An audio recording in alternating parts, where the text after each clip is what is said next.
అంటే మూలాన్ని మనం అర్థం చేసుకోకపోతేనే, అంటే మూలాన్ని అర్థం చేసుకోలేదని కాదు, మీ అనుభవాలే అన్ని విషయాలు చెప్తున్నాయి. ఇక్కడికి వచ్చిన తర్వాత ఈ మీటింగ్ యాక్చువల్గా నాకు నిన్నటి నుంచి కొంచెం హెల్త్ బాగాలేక నేను రావాలా రావద్దనే పొజిషన్లో ఉండేటి. కానీ పాషం గారు 2 సార్లు ఫోన్ చేసినారు, సోగ్రా కూడా ఫోన్ చేసింది, అందుకని కంపల్సరీ వచ్చిన. ఇక్కడ విషయం ఏంటంటే రవిభాయ్ ఒక విషయం చెప్పారు. రజాకార్ సినిమాకు అవార్డు ఇవ్వడం ఎంతవరకు కరెక్టు అని చెప్పారు.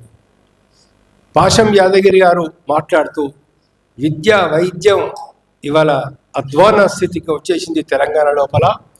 పిల్లలందరికీ కూడా గాంజా లాంటి హై స్కూల్ పిల్లలకు కూడా గాంజా అందుబాటులోకి వస్తున్నదని చెప్పారండి.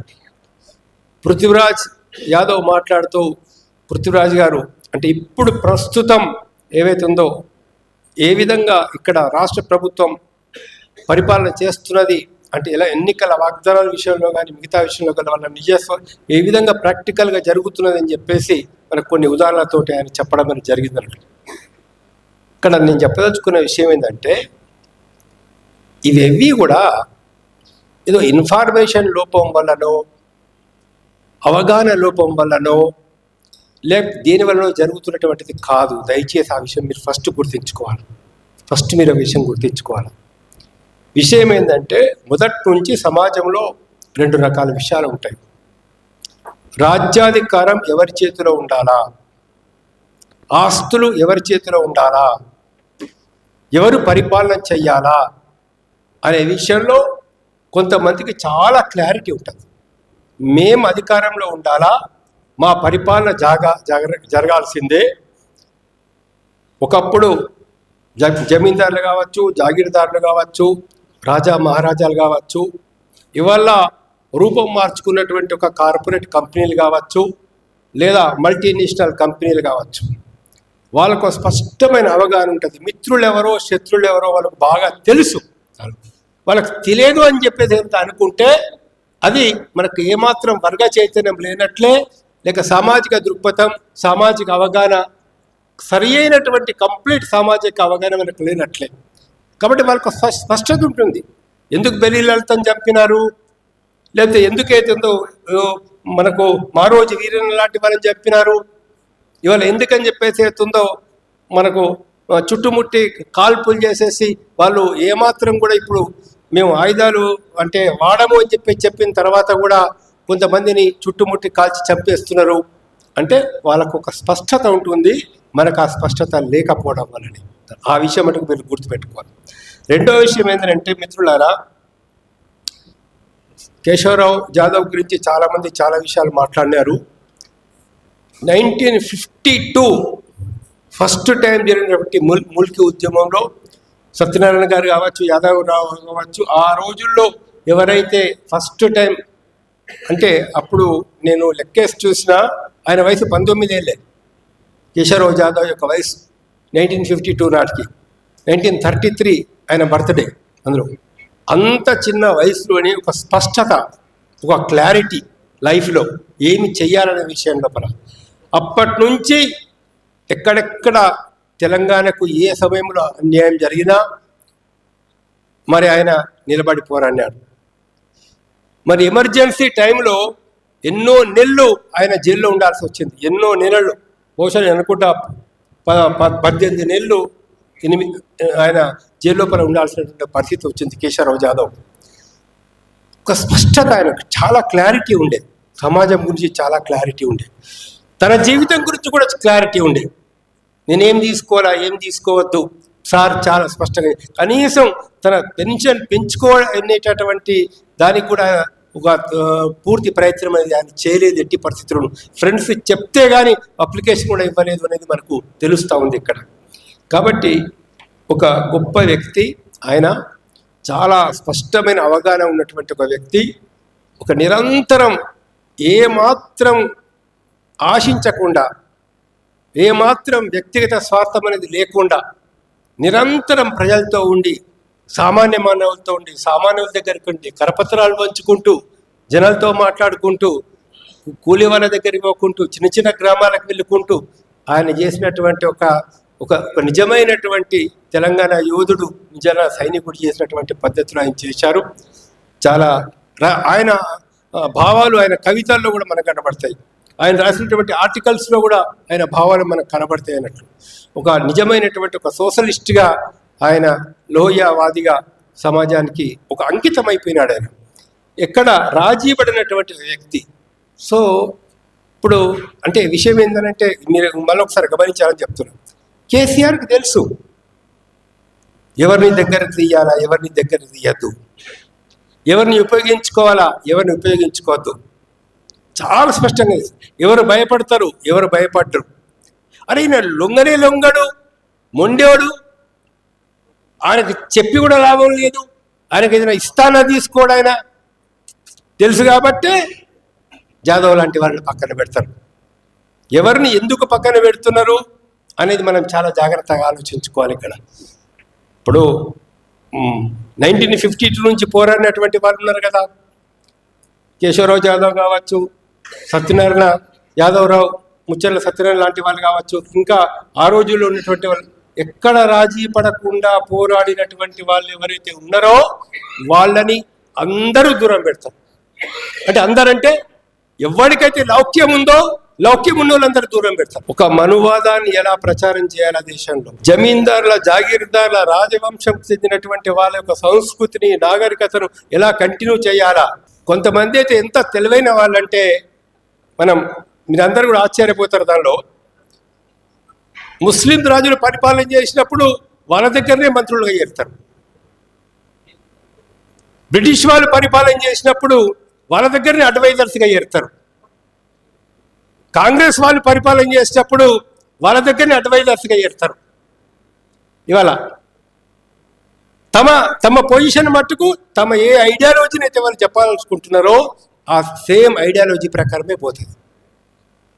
ఇవాళ రజాకారుల సినిమాకు అవార్డు ఇవ్వడం అనేటటువంటిది ఈ భారతదేశంలో ఎవరైతే మనువాదాన్ని ఇంకా రక్షించాలనుకుంటున్నారో, ఎవరైతే ఈ దోపిడీ పరిపాలనని కొనసాగించాలనుకుంటున్నారో, ఒక ఆర్ఎస్ఎస్ బీజేపీ ఐడియాలజీని భారతదేశం లోపల ప్రజలకి ఎక్కించాలనుకుంటున్నారో అందులో కుట్రలో భాగమే తప్పించి మరొకటి కాదు. అది క్లారిటీ మనకు ఉండాలా, స్పష్టంగా మనకు ఉండాలా. ఒక ఐడియాలజీని వాళ్ళు పెంపొందించాలనుకుంటారు, ఒక భావజాలాన్ని పెంపొందించాలనుకుంటున్నారు. హిందూ ముస్లింల మధ్య గొడవలు ఎట్టి పరిస్థితుల్లో ఉంటేనే మాకు లాభం అని చెప్పేసి వాళ్ళు అనుకుంటున్నారు. ముస్లింల మీద విపరీతమైన తీవ్రమైనటువంటి ఒక ప్రచారం చేస్తేనే మేము అధికారంలో ఉంటామంటారు.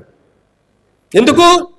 నిరుద్యోగం వాళ్ళు పరిష్కరించలేరు, అవినీతిని వాళ్ళు పోగొట్టలేరు, ఆకలి బాధలు పోగొట్టలేరు, రైతుల ఆత్మహత్యలు ఆపలేరు, నిరుద్యోగం పరిష్కారం చేయలేరు, రైతుల ఆత్మహత్యల్ని ఆపలేరు, రైతులకు గిట్టుబాటు ధర ఇవ్వలేరు, ఆదివాసులకు భూముల మీద హక్కులు ఇవ్వలేరు, అక్కడ మైనింగ్ ఆపరేషన్స్ అన్ని కూడా కార్పొరేట్ కంపెనీలకు ఇవ్వాలనుకుంటారు. స్పష్టత మనకు ఉన్నది, స్పష్టత మనకు లేదు. ఒక్కొక్క కార్మిక హక్కుల్ని ఎట్లా పోగొట్టాలో, ఒక్కొక్క కార్మికుల హక్కులు, ట్రేడ్ యూనియన్ హక్కులన్నీ ఎలా పోగొట్టాలో వాళ్ళకి తెలుసు. ఉద్యోగాల లోపల ఎట్లా టెంపరీనే పెట్టాలా, ఎట్లా ఏతుందరో వీళ్ళని కాంట్రాక్ట్ లేబర్స్ పెట్టాలా వాళ్ళకి చాలా స్పష్టంగా తెలుసు. కాబట్టి ఏతుందో ఒక స్పష్టతమైనటువంటి అభిప్రాయంతో వాళ్ళు పోతూ ఉంటారు. ఈరోజు చంద్రబాబు నాయుడు అండ్ మోడీ కలిసిపోతున్నారంటే అది ఏదో ఇక్కడ జరుగుతున్నటువంటి విషయం కాదు. ట్రంప్ లాంటి వాళ్ళ డైరెక్షన్స్ ప్రకారమే జరుగుతూ ఉంటుంది ఎక్కడ కూడా. ఈరోజు సీఎం గారు రేవంత్ రెడ్డికి అయిపోయిన తర్వాత బొంబాయికి వెళ్ళినప్పుడు అదానితో పక్కన కూర్చుండి ఫోటో దిగినాడని అంటే అదేదో మామూలుగా ఏదో క్యాజువల్గా జరిగిన విషయం అని చెప్పేసి మీరు అనుకోవద్దు దానిలోపల. కాబట్టి ఒక క్లారిటీ మనకు చాలా ఒక క్లారిటీ అనేది అవసరం. ఎవరి ప్రయోజనాల కోసం పనిచేస్తూ ఉంటారు. ఆ బీజేపీ ప్లాన్ ఏంటి భారతదేశంలో, తెలంగాణలో బీజేపీ ప్లాన్ ఏంటి, తెలంగాణలో బీజేపీని స్ట్రెంథన్ చేసుకోవడం కోసం వాళ్ళు ఏమేమి చేస్తున్నారు దాని లోపల అనే విషయాలు ఇంకా స్పష్టంగా ఉంటే నిజంగా ఇవాళ మనకు పృథ్వీరాజ్ యాదవ్ చెప్పినట్లు లేకపోతే మనకు పాశం యాదగిరి గారు చెప్పినట్లు కర్టెన్ తీసేసి మనం చూడాలా. కర్టెన్ నుంచి కాదు చూసాల్సింది, కర్టెన్ తీసేసి కనుక నువ్వు చూసినట్లయితే ఎవరేంటో మీకు తెలుస్తుంది. ఎవరేంటో మనకు తెలిసినప్పుడు ఇవాళ ఏదో కాస్త నలుగురు బీసీలను కూర్చోబెట్టుకొని పక్కన కూర్చోబెట్టుకుంటేనో, లేదా ఎవరో ఒక నలుగురు ఉద్యమకారులకైతుందో కొన్ని 4 ప్రైజులు ఇస్తేనో మనం మురిసిపోవాలా, మురిసిపోవద్దా? ఏంటి దీని వెనకాల ఉన్నటువంటి ప్లాన్ ఏంటి అనేది మనం చాలా ఆలోచించాలి. ఎన్ని స్కూల్స్లలో ఇవాళ హైదరాబాద్ సిటీలో మీకు చూపిస్తా, ఎన్నో గవర్నమెంట్ స్కూల్స్లో ఇప్పటికీ టాయిలెట్స్ సరిగా లేవు, వాష్రూమ్స్ సరిగా లేవు, గ్రామాలలో సరిగా లేవు. మరి ఏం చేయదలుచుకున్నారు విద్యను? ఎందుకు ఈ పేద వర్గాలకు విద్య లేకుండా చేస్తున్నారు? 2009 ఎడ్యుకేషన్ యాక్ట్, 2007 ఎడ్యుకేషన్ యాక్ట్ ఎంతవరకు ఇంప్లిమెంటేషన్లోకి వస్తుంది? ఎందుకని ఎవరైతుందో సిబిఐని కానీ ఈడీని కానీ ఏ విధంగా వాళ్ళు ఉపయోగించుకుంటున్నారు? ఎలక్షన్ కమిషనర్స్ అపాయింట్మెంట్లో chief justice one of the selection committee member ఉండే. చీఫ్ జస్టిస్ని తీసేసి మరొక క్యాబినెట్ మినిస్టర్ని పెట్టుకున్నారు. ఒక పెద్ద కుట్ర భారతదేశంలో, చాలా పెద్ద కుట్ర జరుగుతోంది.